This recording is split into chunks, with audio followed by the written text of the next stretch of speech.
ನಮಸ್ಕಾರ ವೀಕ್ಷಕರೇ, ನಾನು ಡಾಕ್ಟರ್ ನಾರಾಯಣ್ ಮುದ್ಗಲೆ, ಆಯುರ್ವೇದಿಕ್ ಲೈಂಗಿಕ ತಜ್ಞ, ಆಯುರ್ವೇದಿಕ್ ಫರ್ಟಿಲಿಟಿ ಎಕ್ಸ್ಪರ್ಟ್, ಜಯನಗರ್ ಬೆಂಗಳೂರಿನಲ್ಲಿ ಪ್ರಾಕ್ಟೀಸ್ ಮಾಡ್ತೇನೆ. ಕ್ಲಿನಿಕ್ನಲ್ಲಿ ಬರುವ ಪೇಷಂಟ್ಗಳಲ್ಲಿ ಸಾಕಷ್ಟು ಜನ ಒಂದು ಡೌಟ್ ತೊಗೊಂಡು ಬರ್ತಾರೆ. ಏನಂದರೆ, ಸರ್ ನನ್ನ ರೀಸಸ್ನಲ್ಲಿ ವೀರ್ಯ ಏನಾದರೂ ಹೋಗ್ತಾ ಇದೆಯೇನೋ, ರೀಸಸ್ ನಾನು ಪಾಸ್ ಮಾಡಿದಾಗ ವೈಟ್ ನೊರೆ ಏನಾದರೂ ಬರ್ತಾಯಿದೆ, ಸ್ವಲ್ಪ ಸುಸ್ತಾಗ್ತಾಯಿದೆ, ವೀಕ್ನೆಸ್ ಆಗ್ತಾಯಿದೆ. ನನಗೇನು ಅನಿಸ್ತಾ ಇದೆ ಅಂದರೆ ನನ್ನ ವೀರ್ಯ ಹೋಗ್ತಾ ಇದೆ, ಧಾತು ಹೋಗ್ತಾ ಇದೆ. ಸೊ ಎಷ್ಟೋ ಜನರು ಇದು ಕ್ವಶನ್ ಇರುತ್ತೆ. ಅದು ಮತ್ತು ಯಾವುದೋ ಒಂದು ಬೇರೆ ಕಾಯಿಲೆಗೆ ಮುನ್ಸೂಚನೆನಾ, ಅದರದಿಂದ ಶುಗರ್ದು ಏನಾದರೂ ಪ್ರಾಬ್ಲಮ್ ಬಂದಿರಬಹುದಾ ಅಂತ ಎಷ್ಟೆಷ್ಟೋ ಏನೇನೋ ಕ್ವಶನ್ಸ್ ಇರುತ್ತೆ. ಪ್ರತಿಯೊಂದು ವಿಷಯ ಬಗ್ಗೆ ನಾನು ಹೇಳ್ತೀನಿ. ಇದು ಒಂದು ಧಾತು ಸಿಂಡ್ರಮ್ ಅಂತಾರೆ ನಮ್ಮ ಮೆಡಿಕಲ್ ಫೀಲ್ಡ್ನಲ್ಲಿ. ಇದಕ್ಕೆ ಧಾತು ಸಿಂಡ್ರಮ್ ಅಂತಾರೆ. ಏನು ಇದು ಸ್ವಲ್ಪ ಜನ ಹಿಂಗೆ ರೋಡ್ ಸೈಡ್ ಇವೆಲ್ಲ ಟೆಂಟ್ ಹಾಕಿ ಪ್ರಾಕ್ಟೀಸ್ ಮಾಡ್ತಾರೆ ನೋಡಿ, ಆ ಬಾಬಾಗಳು ಈ ಬಾಬಾಗಳು. ಅವರೊಂದು ಜನರ ಮೈಂಡ್ನ ಹಿಂಗೆ ಹಿಪ್ನೋಟೈಸ್ ಮಾಡಿದ್ದಾರೆ ಅಂದರೆ, ಅವ್ರ ಹತ್ರ ಹೋದ ತಕ್ಷಣ ಒಂದು ಹೇಳ್ತಾರೆ, ಹೋಗು ಸ್ವಲ್ಪ ಯೂರಿನ್ ತೊಗೊಂಡು ಬಾ ಅಂತ ಹೇಳಿಬಿಟ್ಟು ಬಂದ ತಕ್ಷಣ ಅಯ್ಯೋ ಏನೋ ಒಂದು ಹಾಕ್ಬಿಡೋದು, ಅದು ಕೆಳಗಡೆ ಹೋಗಿ ಕೂತ್ಕೊಳ್ತಾ ಇದೆ. ನೋಡು ಎಲ್ಲ ಇದು ವೀರ್ಯನ ಇದೆ, ಕೆಳಗಡೆ ಹೋಗಿ ಕೂತಿದೆ, ನಿನ್ನ ಯೂರಿನ್ದಿಂದ ವೀರ್ಯ ಹೋಗ್ತಾ ಇದೆ, ನಿನ್ನ ಬಾಡಿದ ಎನರ್ಜಿ ಎಲ್ಲ ಅದರದಿಂದ ಹೊರಗಡೆ ಹೋಗ್ತಾ ಇದೆ, ಇದು ಡೇಂಜರು. ನಾನು ಸ್ವಲ್ಪ ಔಷಧಿ ಮಾಡಿಕೊಡ್ತೀನಿ, ಇದು ಒಂದು ಔಷಧಿ ಬರೆದು ಕೊಡ್ತೀನಿ, ಅಲ್ಲಿ ಹೋಗಿ ತೊಗೊಂಡು ಬಾ, ಇದು ಮಾಡೋಣ ಅಂತ. ಇದರ ಮೇಲೇ ಅದು ಒಂದು ದೊಡ್ಡ ಇಂಡಸ್ಟ್ರಿ ನಡೀತಾ ಇದೆ. ಎಷ್ಟೋ ಜನರಿಗೆ ಏನು ಅನಿಸುತ್ತೆ, ಆ ಯೂರಿನಲ್ಲಿ ನೊರೆ ಬರುತ್ತಲ್ಲ ಅದು ವೀರ್ಯ ಅಂತ. ಬಟ್ ಯೂರಿನಲ್ಲಿ ನೊರೆ ಬಂದರೆ ವೀರ್ಯ ಇಲ್ಲ, ಅದು ಬೇರೆ ಅದರ್ ರೀಸನ್ಸ್ ಇರುತ್ತೆ. ಪ್ರತಿಯೊಂದೊಂದು ವಿಷಯ ಡೀಟೇಲಾಗಿ ಹೇಳ್ತೀನಿ. ಸೊ ಫಸ್ಟು, ಯೂರಿನ್ ಜೊತೆಗೆ ವೀರ್ಯ ಹೋಗೋದು ಪಾಸಿಬಿಲಿಟಿ ಇದೆಯಾ? ಫಸ್ಟ್ ಅದಕ್ಕಿಂತ ಮುಂಚೆ ವೀರ್ಯ ಅಂದರೆ ಏನು?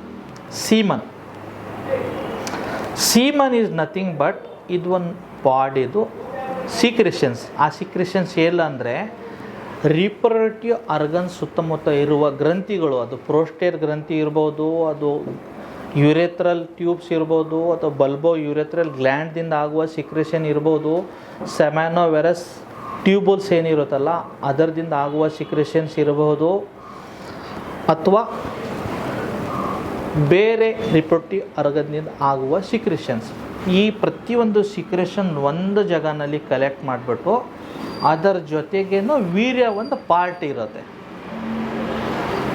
ಸೊ ವೀರ್ಯ ಹೊರಗಡೆ ಬರಬೇಕಂದ್ರೆ, ಸ್ಪರ್ಮ್ ಹೊರಗಡೆ ಬರಬೇಕಂದ್ರೆ ಇದು ಸೀಮನ್ ಏನಿದೆಯಲ್ಲ ಅದಕ್ಕೆ ಒಂದು ಟ್ರಾನ್ಸ್ಪೋರ್ಟರ್ ಥರ ಕೆಲಸ ಮಾಡುತ್ತೆ. ಯಾವಾಗ ಒಂದು 2.5 ml ಅಥವಾ 3 ml ಸೀಮನ್ ಹೊರಗಡೆ ಎಜಾಕ್ಯುಲೇಟ್ ಆಗುತ್ತೆ ಎವ್ರಿ ಇಂಟರ್ಕೋರ್ಸ್ ಆದಮೇಲೆ ಅಥವಾ ಮಾಸ್ಟರ್ಬೇಷನ್ ಆದಮೇಲೆ, ಅಂದರೆ ಅದರಲ್ಲಿ 10 to 15% ಏನಿರುತ್ತಲ್ಲ ಸ್ಪರ್ಮ್ ಇರುತ್ತೆ. ಮಿಕ್ಕಿದ 75 to 80% ಇರುತ್ತಲ್ಲ, ಇವೆಲ್ಲ ನಾನು ಗ್ಲ್ಯಾಂಡ್ಸ್ಗಳು, ಗ್ರಂಥಿಗಳು ಏನು ಹೇಳಿದೆ ಅಲ್ಲ, ಬಲ್ಬೋ ಯುರೆಥ್ರಲ್ ಗ್ರಂಥಿ ಇರ್ಬೋದು, ಅಥವಾ ಪ್ರೋಸ್ಟೇಟ್ ಗ್ರಂಥಿ ಇರ್ಬೋದು, ಅಥವಾ ಸೆಮ್ಯಾನೋ ವೆಸಲ್ಸ್ ಟ್ಯೂಬ್ಯೂಕಸ್ ಆಗುವ ಸೀಕ್ರೆಷನ್ಸ್ ಇರ್ಬೋದು. ಈ ಸೀಕ್ರೆಷನ್ಸ್ ಇರುತ್ತೆ. ಇದರದ್ದು ಏನು ಇಂಪಾರ್ಟೆನ್ಸ್ ಅಂದರೆ, ಅದರಲ್ಲಿ ಸರ್ಟನ್ ಕೆಮಿಕಲ್ಸ್ ಇರುತ್ತೆ. ವೀರ್ಯ ಹೊರಗಡೆ ಹೋಗುವಾಗ ವೀರ್ಯಗೆ ಯಾವುದೋ ಹೀಟ್ ಫೀಲ್ ಆಗಬಾರ್ದಂತ ಒಂದು ಟೆಂಪ್ರೇಚರ್ಗಾಗಿ ಪ್ರೊಟೆಕ್ಷನ್ ಕೊಡೋದು ಒಂದು ಕೆಲಸ ಇರುತ್ತೆ. ಎರಡನೇದು ಅದು ಟ್ರಾನ್ಸ್ಪೋರ್ಟರ್ ಕೆಲಸ ಮಾಡುತ್ತೆ.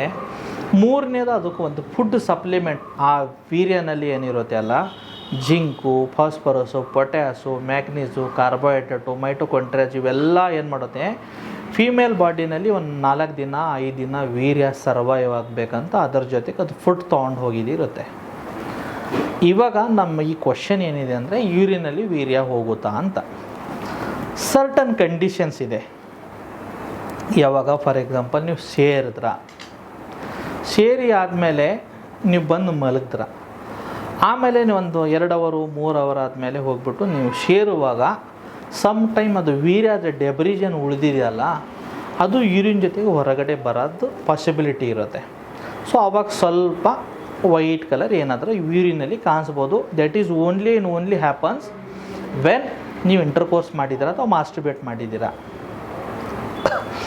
ಸೆಕೆಂಡ್ ಪಾಸಿಬಿಲಿಟಿ ಏನಿರುತ್ತೆ, ಒಂದು ರೆಟ್ರೋಗ್ರೇಡ್ ಎಜಾಕ್ಯುಲೇಷನ್ ಅಂತೀವಿ.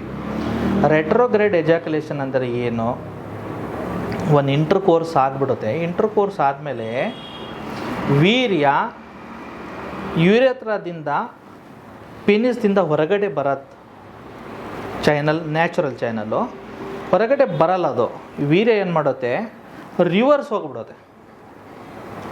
ಯುರೇತ್ರದಿಂದ ಕೆಳಗಡೆ ಪೆನಿಸ್ ಕಡೆ ಬರುವ ಜಾಗನಲ್ಲಿ ಯುರೇತ್ರದಿಂದ ಮೇಲ್ ಏನಾಗುತ್ತೆ, ಬ್ಲ್ಯಾಡರ್ನಲ್ಲಿ ಹೋಗಿ ಸೇರುತ್ತೆ.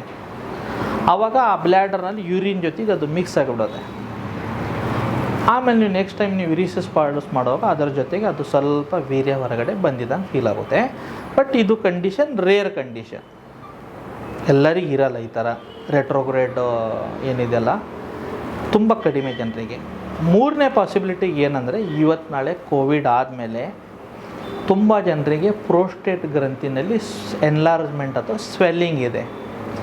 ಈ ಪ್ರೋಸ್ಟೇಟ್ ಗ್ರಂಥಿದಿಂದನೂ ಸಿಕ್ರೇಷನ್ಸ್ ಆಗುತ್ತೆ, ಪ್ರೋಸ್ಟೇಟಿಕ್ ಸಿಕ್ರೇಷನ್ಸು.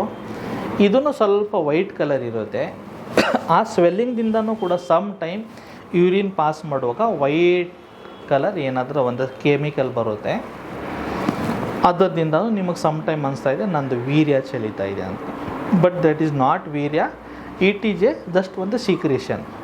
ಅದರ ಜೊತೆಗೆ ಸಮ್ ಟೈಮ್ಸ್ ಏನಾಗುತ್ತೆ, ಪುರುಷರಲ್ಲಿ ಯೂರಿನರಿ ಟ್ರ್ಯಾಕ್ ಇನ್ಫೆಕ್ಷನ್, ಅಂದರೆ ಯೂರಿನ್ ಪೈಪ್ನಲ್ಲಿ ಇನ್ಫೆಕ್ಷನ್ ಆಗಿದ್ದಿರುತ್ತೆ, ಅದಲ್ತೋ ಸ್ವೆಲ್ಲಿಂಗ್ ಆಗುತ್ತೆ, ಅಥವಾ ಒಬ್ಬರೊಬ್ಬರಿಗೆ ರಿಪೀಟೆಡ್ ಯೂರಿನೇಷನ್ ಆಗುತ್ತೆ. ಸ್ಪೆಷಲಿ ಡೈಬಿಟೀಸ್ ಪೇಷಂಟ್ನಲ್ಲಿ ಈ ರಿಪೀಟೆಡ್ ಯೂರಿನರಿ ಇನ್ಫೆಕ್ಷನ್ ಆಗುತ್ತೆ.